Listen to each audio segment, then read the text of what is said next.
The Space Marine Dreadnought is a massive war machine, piloted by an honoured Space Marine hero whose body has been ravaged in battle. The most commonly used pattern, as of the 41st millennium, is the Castra Ferrum pattern, or Mark IV and Mark V, but many other variants exist.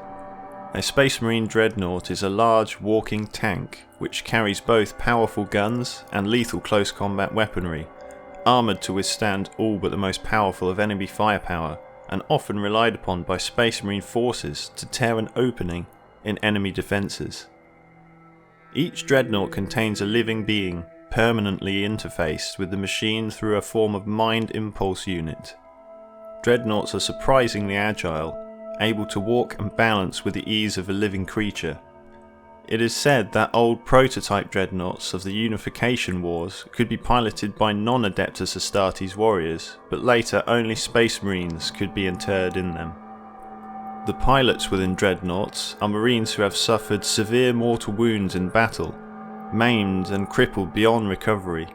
Instead of being mercifully killed, the greatest heroes are instead given what is considered the honour of continuing to serve the Emperor past their normal life.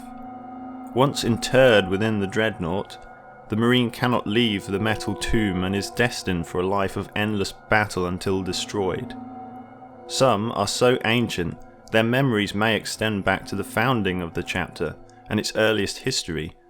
For this reason, they are revered not just as powerful warriors, but also as ageless forebears and living embodiments of battles fought long ago. If a dreadnought is ever destroyed, the Space Marines will fight to retrieve the armoured shell so that the occupant can be returned to the chapter's mausoleum for his long-deserved final rest. Dreadnought machines themselves are ancient, the oldest dating back tens of thousands of years to the Age of Strife. Because the art of constructing them has been almost lost, dreadnoughts are revered as rare machines, though the most revered specialists still dare to construct new dreadnoughts.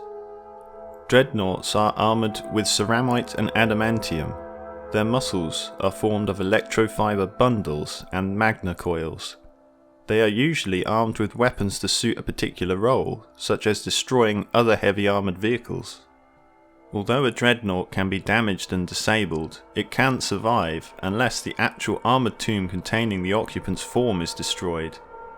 When not fighting, the chapter's tech marines will allow the fallen heroes to sleep away the centuries, sealed in stasis vaults until once more they are called into battle. Usually dreadnoughts are only waked from their slumber only in time of great need, or when their advance is needed for some special missions.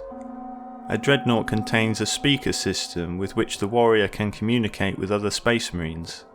The artificial crackling voice emanates from within the machine, making a conversation with the dreadnought an eerie experience. Also, traditionally, every dreadnought bears a scroll with the inscribed name of the hero upon it. When the new warrior is interred as a pilot, a dreadnought will take a new name. The most commonly used dreadnought today is the Castra Ferrum pattern, specifically the Mark IV and Mark V types. The Castra Ferrum is the most used today because it uses an adaptable thermic reactor, instead of the little understood atomantic arc reactors of the Contemptor pattern. The Castra Ferrum is a very different form from other types, being shorter than the Contemptor. The Castra Ferrum was introduced to meet a range of tactical challenges, such as directing assaults, boarding, tunnel fights, and subterranean combat. Its low profile allows the Castra Ferrum to excel in all of these roles. Dreadnoughts can be armed with a wide range of weaponry, both ranged and close combat. These include either 1 or 2 dreadnought close combat weapons, usually in the form of power claws or twin-linked versions of autocannons, las cannons, heavy bolters or individual multi-melters, plasma cannons or assault cannons. Built into the combat weapons is often either a storm bolter or heavy flamer, and one entire arm may be replaced with a missile launcher for more anti-tank firepower.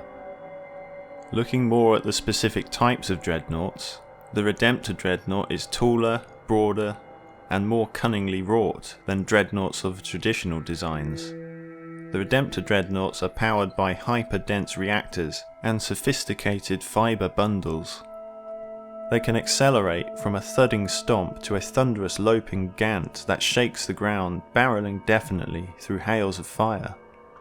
One jointed arm of the Redemptor is given even their heavy onslaught Gatling cannon, a devastating rotary weapon that can chew through a band of heretic Astartes in a single pass, or a macroplasma incinerator, a gun that harnesses the heat of a captive sun to melt enemy tanks to bubbling sludge. Its other arm is grafted with an advanced design power fist. With this articulated gauntlet, the Redemptor can even tear bio-beasts and demon engines apart at close quarters.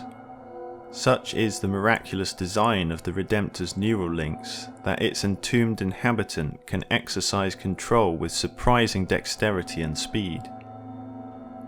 It is whispered that the advanced systems of the Redemptor are a curse as well as a blessing.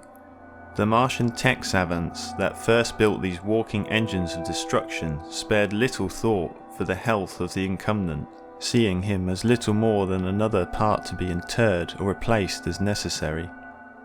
Many Redemptors that have fought for a sustained period have already had their sarcophagi replaced, their original pilots burned out by the intensity of the machine's destructive prowess. Venerable Dreadnoughts are amongst the oldest war machines fighting on the battlefields of the 41st millennium. The memories of the ancient battle brothers who piloted them can extend back to the founding of their chapter and its earliest history.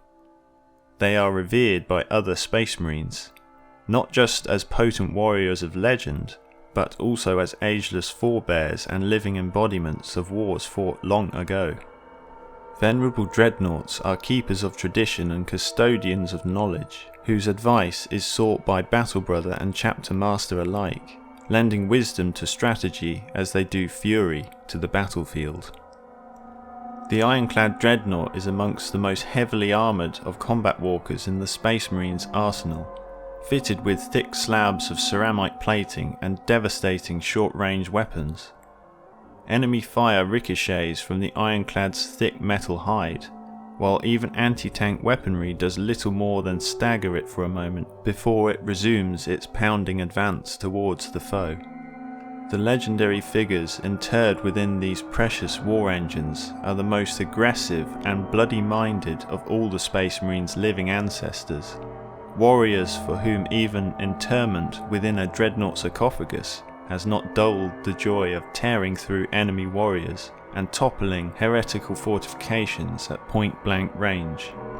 Ironclad dreadnoughts often spearhead assaults against well-defended positions. Akin to gigantic battering rams, they drive a wedge through the foe's battle lines as they advance.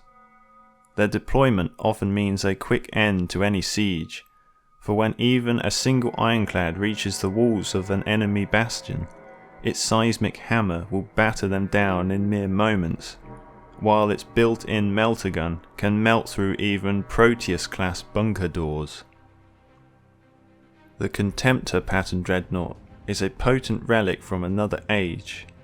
Contemptors were even seen regularly fighting alongside Space Marine legions during the Great Crusade, where they spearheaded many a crushing victory with their armoured might. The secrets behind their creation are thought to have been lost during the Horus Heresy and the strife that followed. The Contemptor features many technological systems airing back to the ancient Legio Cybernetica. Their atomantic field generators, for example, dispel even the heaviest incoming fire amidst flashes of arcane energy, while their internal servo batteries provide not only killing strength, but also a ferocious burst of speed whenever the Contemptor requires it. The few of these dreadnoughts that can still be awoken are wonders of a different era, walking reminders of a time when the Emperor strode the galaxy, and the Imperium was a bright hope. They may be few in number, but mankind's enemies still tremble at their approach. Although not technically a dreadnought, the Invicta Tactical Warsuit deserves an honourable mention here. The Invicta Tactical Warsuit is a stripped back variant of the Redemptor Dreadnought frame. Instead of a revenant hero in the sarcophagus, this combat walker is piloted by a live Primaris Space Marine. The Invictor's integrated systems plugged into his Phobos armor's inloads, which allows the machine spirit to be joined with that of his body. Invictor pilots are chosen from those warriors who display an aptitude for swift, independent thought and a proactive stance towards their battle brothers. These qualities are essential. For a while, an Invictor pilot has no additional strategic authority. They are permitted a great deal of tactical autonomy to apply the might of their warsuit whenever it will serve their strike force best. Afforded strength, resilience and firepower far in excess of even that gifted to a Space Marine, most Invictor pilots seek to support and defend their comrades against particularly large and deadly threats, to spearhead assaults against heavily defended positions, or form a bulwark against enemy forces that would otherwise break through the Adeptus Astartes lines. Invictor tactical warsuits are deployed in every capacity, from armoured escort duties to close-range siege breaking and urban monster hunts. Still, the most iconic role for these walkers is an armoured support for a Vanguard Space Marines unit. Their reactors and servos are rigged to run with minimum of sound, and their weapon loadouts allow them to unleash punishing firepower from either a twinned Iron Hail autocannon or a compact incendium cannon whose pyrotechnic blasts reduce swords of enemies to blazing corpses in a heartbeat. While the enemy remains at range, each Invictor grips in its articulated servo fist a modified heavy bolter that can be employed as an oversized sidearm. As the foe draws close, the pilot maglocks this weapon to his machine's hip, freeing his massive servo fist to punch, crush, and bludgeon even the largest opponent into red ruin. The combination of mid to close range firepower, armoured resilience, and the selfless mindset of the warsuit's pilot combine to provide exceptional support for Vanguard forces. Far from aid and often sorely outnumbered, the Vanguard warriors have good cause to welcome the hulking silhouette of the Invictor tactical warsuit fighting at their side.